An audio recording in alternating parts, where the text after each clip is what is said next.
Good morning, folks. Just wanted to drop a quick video here this morning for y'all to look into. I'll call this one Old Family Part 2. Just looking here, this is the Colby book again. That is Red Boy's pedigree as written in this book.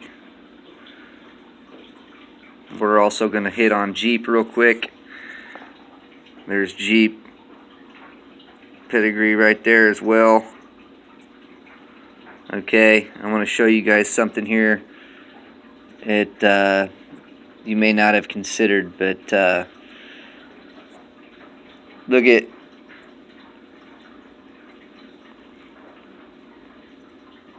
some of these dogs here are basically related to the Red Boy dogs, as you can see.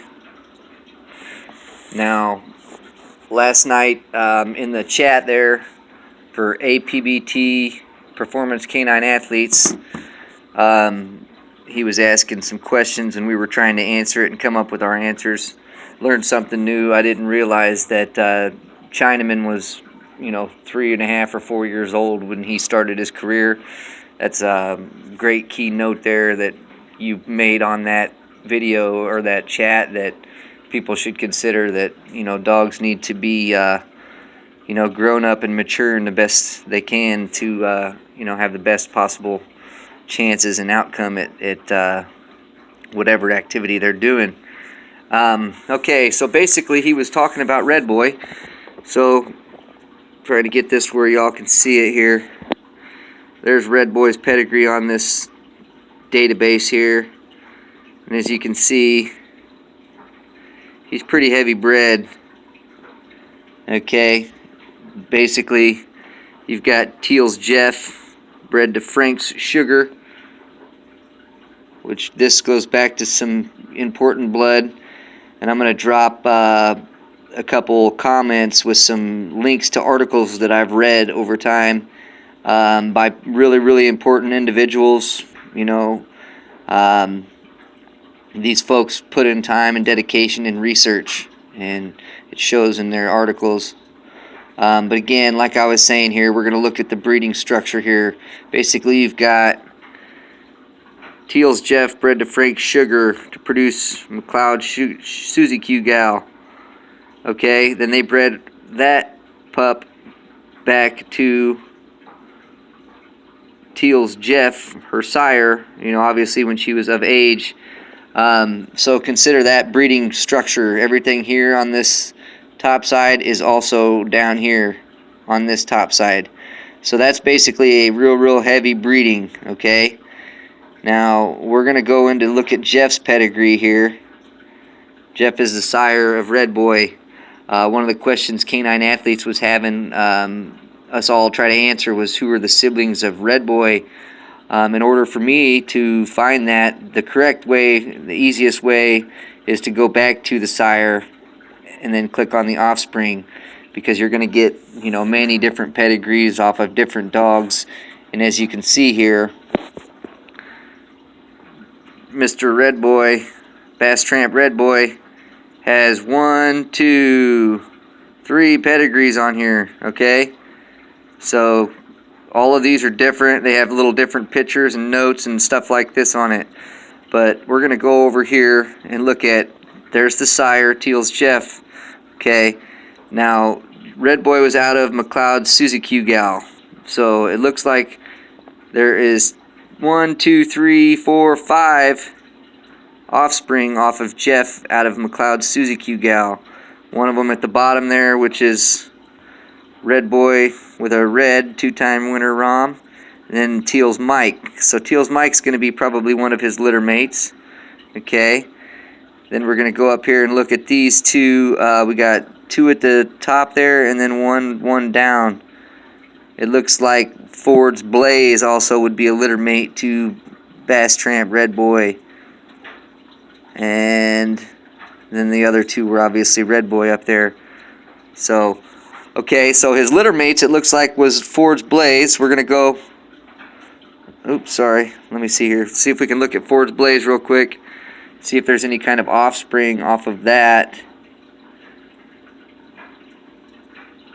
It looks like there are a few there. Nunnery's Coffee and Brown's Cream. Those were out of Nunnery's Cocoa. Let's go ahead and just look at that breeding once and see what it actually consists of. We'll click on Coffee here. Basically an unknown portion on the bottom there that's not showing us. Okay, so we can't really say much about that because it's not any information that is going to be important to our discussion here, it looks like. Going back here to Ford's Blaze. Okay, well, the other one was going to be Teal's Mike.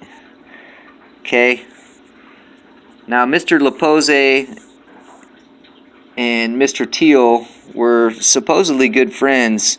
Mr. Teal was good friends with Mr. Mike Colby, so that explains how he's getting all this Colby blood, you know, off a dime. So that's basically one of Red Boy's siblings there, according to this database. Now let's look down here. It looks like Burleson's Dixie, Norman's Snoopy. Those are out of Burleson's Burning Girls and Burleson's Daisy. So obviously these Burleson people had done some stuff with the Red Boy blood also, or basically the sibling to it. Unknown there, it looks like, on that bottom side. And let's look at this other one real quick here too. Unknown on that one also.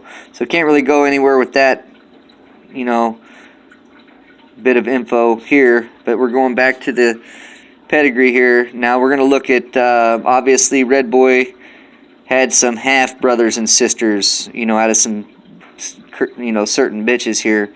Let's look at Melvin's Biddy. Melvin's Outlaw is actually a half-brother to Red Boy.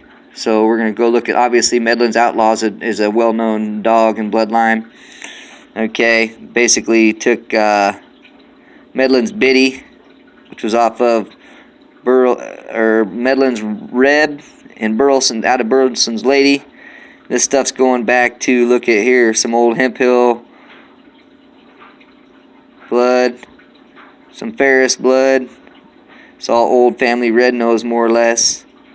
Okay, so that probably explains why this was a good cross. You know what I mean? Obviously it's taking older blood and newer blood and blending them back together. Look at the offspring list on that. Okay, off of Medlin's Outlaw. There's some real good dogs down there, obviously, as well. Okay. Alright. Now we're going to hit back one more time here and just look at some of the other. That was out of Biddy. Okay. So let's go look at this one that's out of Kale's Brownie, which would be Coleman's Turkey. Alright.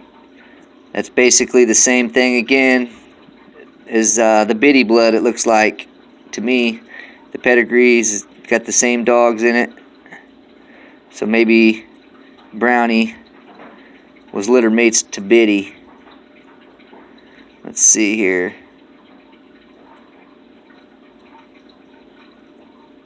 Nope, it's not showing her on there, but she's pretty damn close in the breeding anyway. Medlin's Buckskin Sioux. So he obviously was breeding Red Boy back to his daughter, or back to some relation from that same family, or same bloodline, I guess you should say.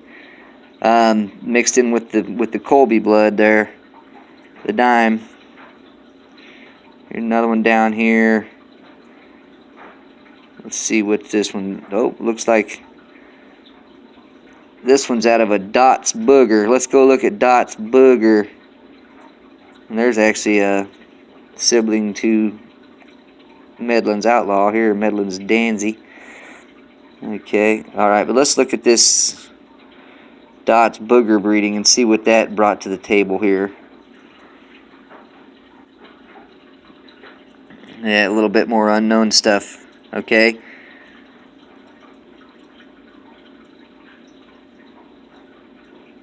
Okay.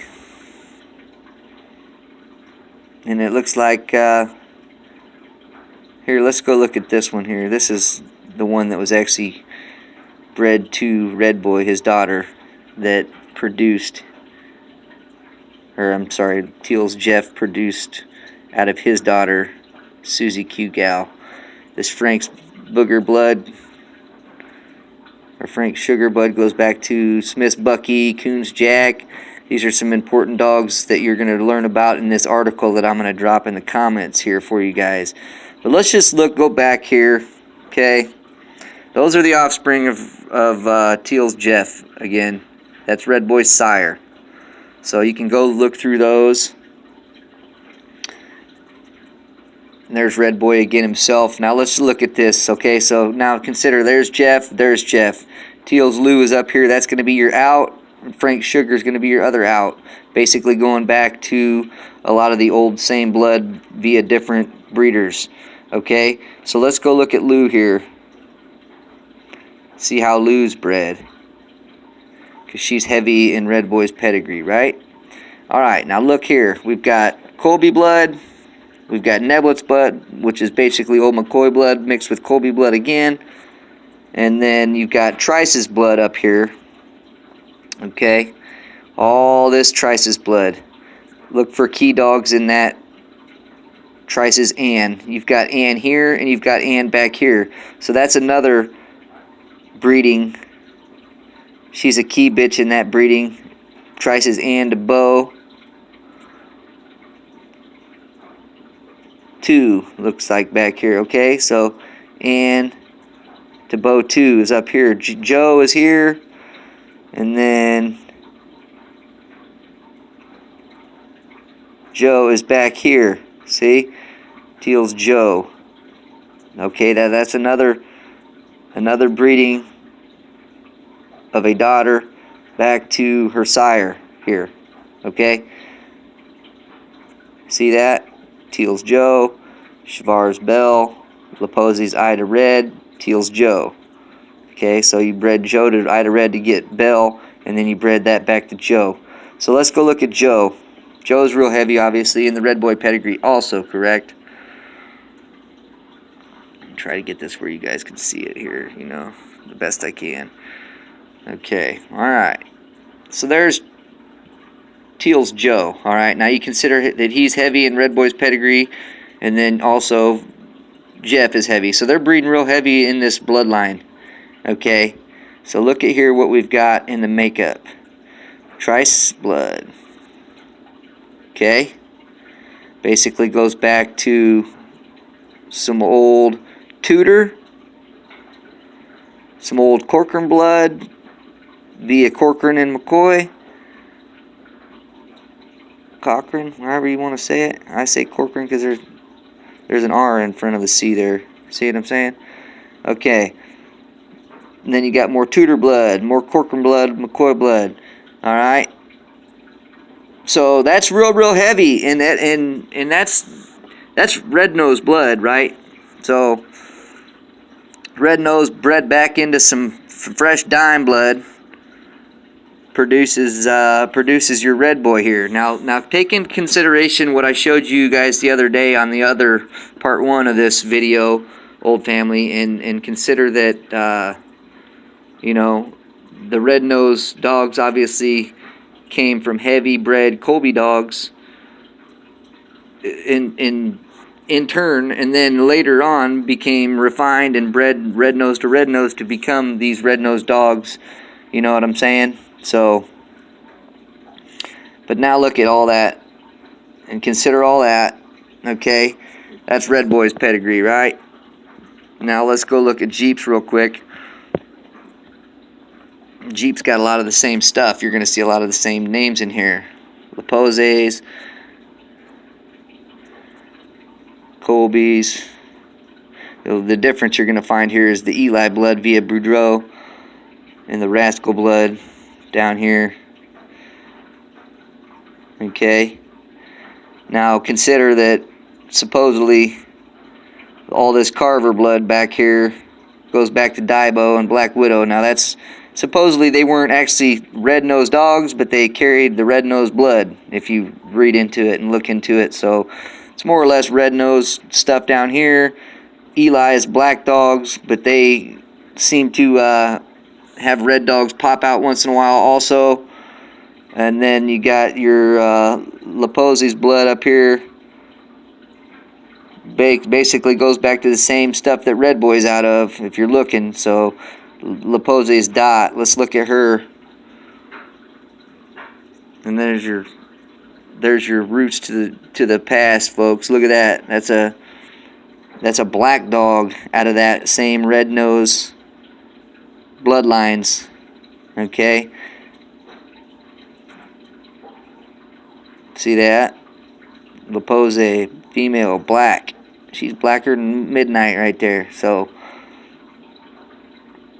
look at all that difference in color out of the same stock, more or less. You know, heavy dime down here, heavy Trice's Bode, Teal's Joe, Chavars. You know, all these bloodlines were basically the same. You know, they were breeding them and blending them differently back then. But looking, as you can see here, there's the same Neblitz blood, Colby blood. Some of this stuff here is unknown, but you know, obviously that's some information that you want to consider. Obviously, Jeep and Red Boy are both mentioned in the Colby book, so that is the only portion that is supposedly going to be true to its breeding in the history. You know, a lot of people say that Colbys were honest people and that they kept, you know, true breeding records. They didn't breed too tight a long time. There have been a few times that some tight breedings have come up, produced great dogs. I'm sticking with that. My opinion that you know, this blood can compete with anything, anywhere. It's solid blood. Today's dogs have just evolved into a different type and pace of dog, if you will, much faster and rougher and harder. That being said, that the Colby blood blended with just about any bloodline is going to bring back some really good traits and genes to the forefront of your breeding program. And you know, not a lot of people want to give credit, but obviously you got to pay homage and look into the, you know, some of the breedings. Somebody made some breedings to Long's Abe recently. Tennessee Dog Pound, Team Michigan, all those dogs. Those were real heavy Colby, and they did fine. So obviously folks just want to try to play the percentage game, which is fine.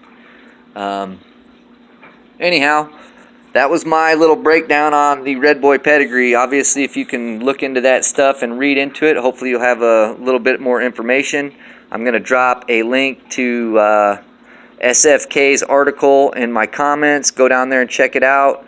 If y'all are on Facebook, it's going to take you to a link on Facebook where this article's written, but you should be able to read it without signing in. Very interesting writing, and I highly suggest that you read it, and read it 1 or 2 or 3 times, 4 times, however many times it takes for you to see these links, folks. So again, those were some of the answers, my answers to some of the stuff that I wasn't able to get over to the chat last night. My guess for the Chinaman was 8 and 6 as far as when Chinaman got started. So obviously I don't know everything about these dogs. I'm here to learn just like everybody else, but there is a few things that I do know about the dogs that I've learned over the time, and I'd like to share those with folks also. So everybody have a good day. Coming up on 20 minutes here, I've been chatting. I got to get my butt outside there before the sun comes up yet here, and get my dogs all put out so I can go to work today. Hopefully everybody has a good day. Stay true to yourself, true to your dogs, study the history. And like I was saying, man, I don't want to mention any names, but a fella dropped the video yesterday and and had you know, I had to drop a couple comments on there. I'm always reading comments, man. I read everything on here. So hopefully y'all do the same thing. Hopefully y'all can see through some of the smoke screens some of these people are putting up. And man, like I said, keep with it, keep true, and keep your dogs. Stay in your yard, folks. Have a good day.